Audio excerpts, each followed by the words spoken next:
Today we are here over Queen of Heaven Cemetery in Hillside, Illinois, and we are approaching the gates of the famed Mount Carmel Cemetery right across the street. And as we come through the gates here of Mount Carmel, we're going to be looking at just a handful of what I would call iconic graves, tombs, or stones. A few that I picked out. There are many more in the cemetery. But the first thing everybody has to do when they come to Mount Carmel is right up front here is go see the man himself, Alphonse Capone. The snow has only been on the ground for a couple of days, and you can see all the foot traffic that Big Al gets. He is probably the most visited grave in the whole cemetery.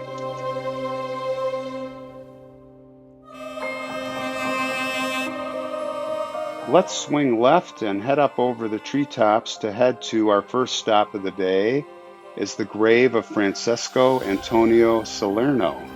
His name, they called him Frank, and he's buried there with his two little brothers. He died at the age of only 7 years old, and his brothers were younger. His parents made a beautiful statue for him in his likeness, sitting in a chair reading a book.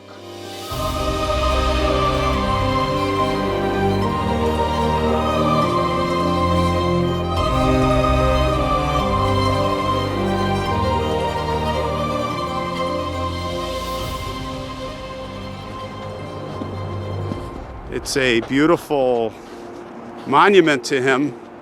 He's reading a book. Pietro, his brother, is pictured also here. And there's an infant child which is not pictured, or I don't see anything. I don't know where they're buried. I'm imagining right in front, but this is amazing. It is sadly melting away. It looks like marble.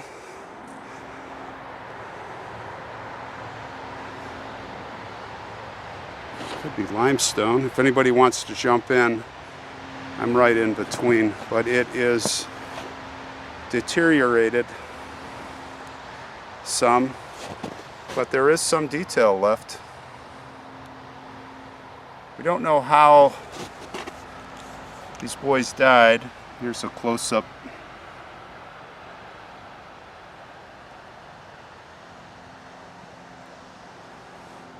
Reading a book.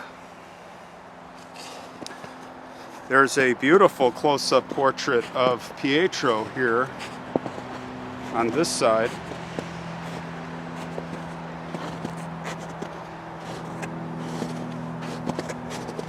(1915 to 1918). Pietro.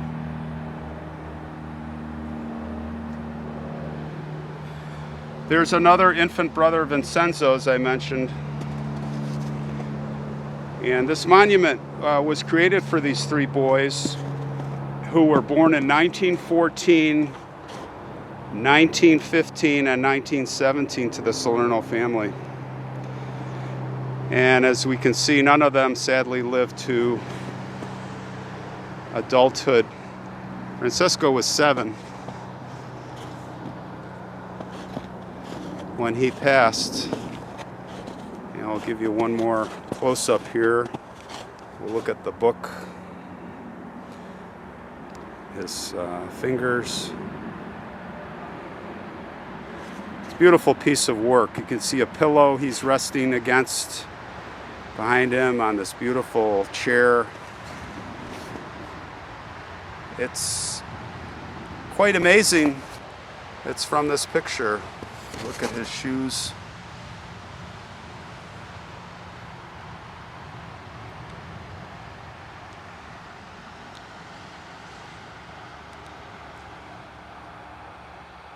Sad. Rest in peace, boys. Rest in peace.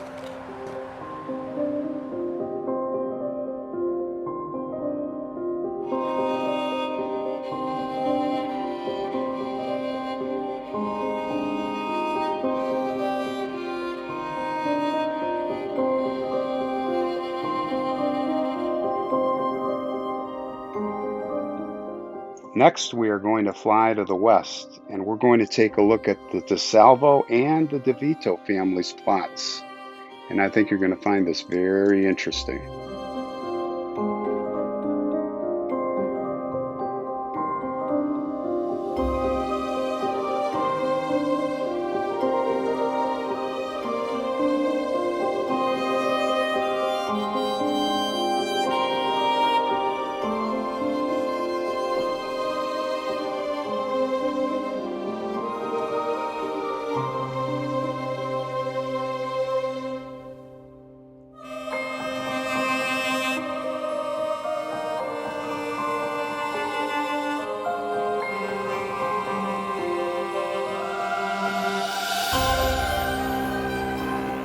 The family grave of the DeSalvo family. And it is a very, very interesting story that I'll tell you here. Now, this has been visited many times before. I'm not the first. This is probably not only one of the most famous, it's probably the most famous grave that you have here. And what you see here is it's a sculpture that was actually made in Italy by the family. And take a close look here. I brought my little whisk broom with clean things up here a little bit. See a little better. Now, some of this is frozen ice, so we're not going to be able to get that. So, anyway, I think the snow looks pretty on their heads, but definitely want you all to see some of the workmanship here, especially with this camera. So I'm gonna, before I start, I don't know much about them, but before I tell you what I do know, I want to get some close-ups here of the family. And they are set together here. Mother with the book on a balcony. And I'm going to give you, well, let's get a couple of more close-ups. Now this thing rotates. This whole thing rotates, and the story is that the graves here, and we can't see in the snow. I don't know where they're buried, but I think they are in a 360-degree location here. And the idea is that the statue can be reoriented to face any direction so that any one of the family members can have get full attention.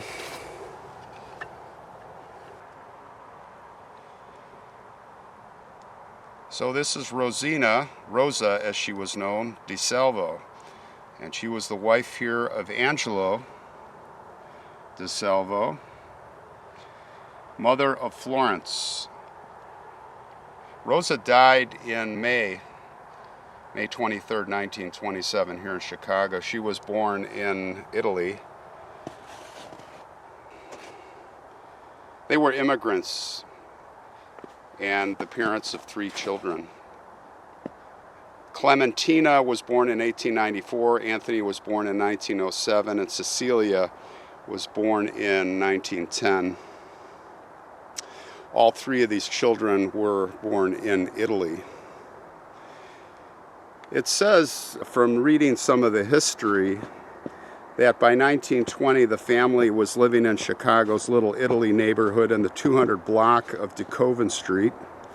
Angelo was working as a laborer at a foundry, and his eldest daughter, Clementina, was working as a seamstress, also possibly waiting on tables. And this may be a sculpture of Clementina, maybe not. She was a 26-year-old widow, and her daughter, Lena DeLuco, was also living with the family. So again, perhaps these figures standing around her memorialize the children and the granddaughter. Angelo DeSalvo died 5 years later, in 1932, at the age of 63. And young Clementina, the young widow, she married Joseph de Vito, and she died in 1987 at the age of 95. So it's a little bit of history on the family. Now, we do have over here, and of course, we have the DeVitos over here. I don't know if that's the same DeVito family. I doubt it. But the proximity to the graves next to each other, hey, it quite possibly could be the same family relation. Let's go see the DeVito. I'm going to come at it from the side here. Very interesting sculptures here. I'll get you a close-up.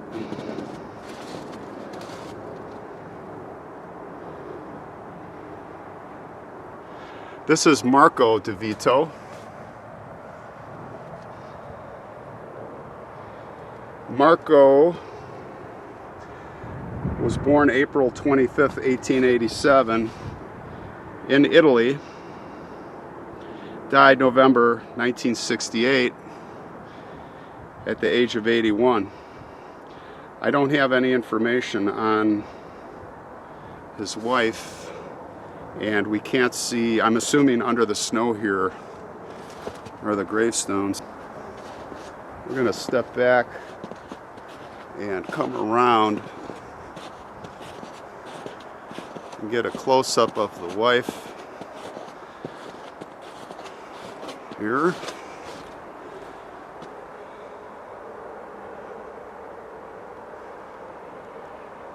Beautiful statues. This looks like granite. Definitely granite. You can see, even in this climate, granite's holding up a lot better than limestone and marble. So these will be here for a while. Beautiful sculpture.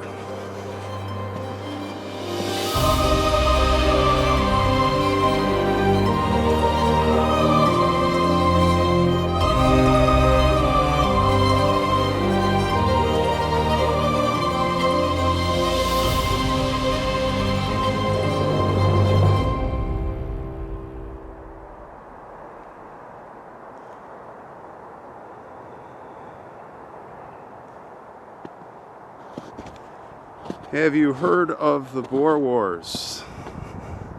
Those were wars that were fought. There were two of them. First and the second in Africa.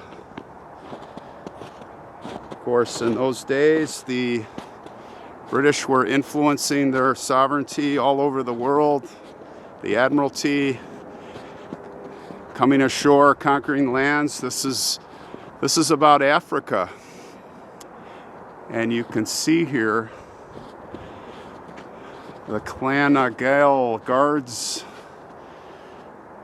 This was a group of men who, this here dedicated to Chicagoans, Irishmen, who wanted to go and stick it to the British in Africa. And they left here and they joined those wars. And I understand they were quite a strong group, almost like Navy SEALs today. I don't see any inscriptions. There's probably a stone here dedicated to the men. Actually, here on the bottom, it is not really legible.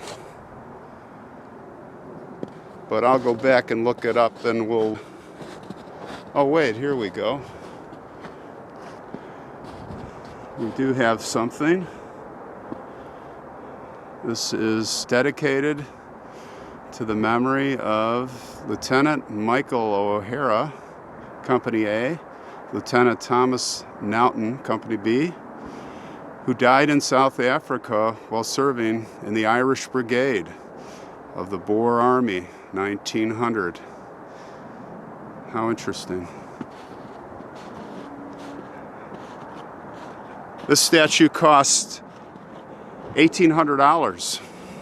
$1,800 when it was built. I think that's about 40 or 50 grand in today's dollars. Still pretty cheap considering what this entails. Amazing craftsmanship. As we make our way to our next stop, we are now at the center of the cemetery. And here ahead you can see is the bishop's mausoleum. It was built and completed in 1912. And look on the roof, you can see a statue, a very dramatic statue of the Archangel Gabriel. He's sounding his trumpet at the moment of the final resurrection.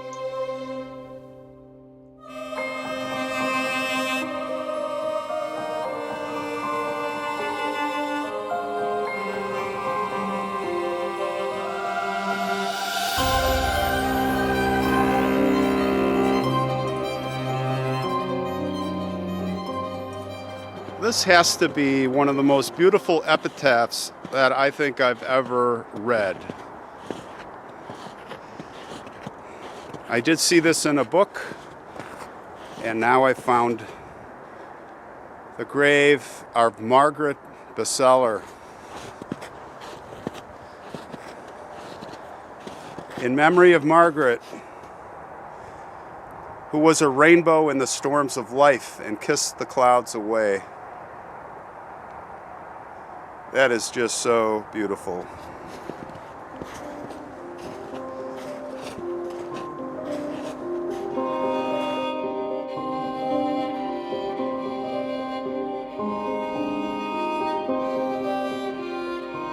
And now we're going to head west. We're going to swoop down a little lower, and we're going to travel along this road, along this row of mausoleums. And on the left up ahead is the Mastrangelo Mausoleum. There's a mausoleum we all got to enter, and if you missed that episode, I'll put a link up here in the right-hand corner, and you can go inside with us.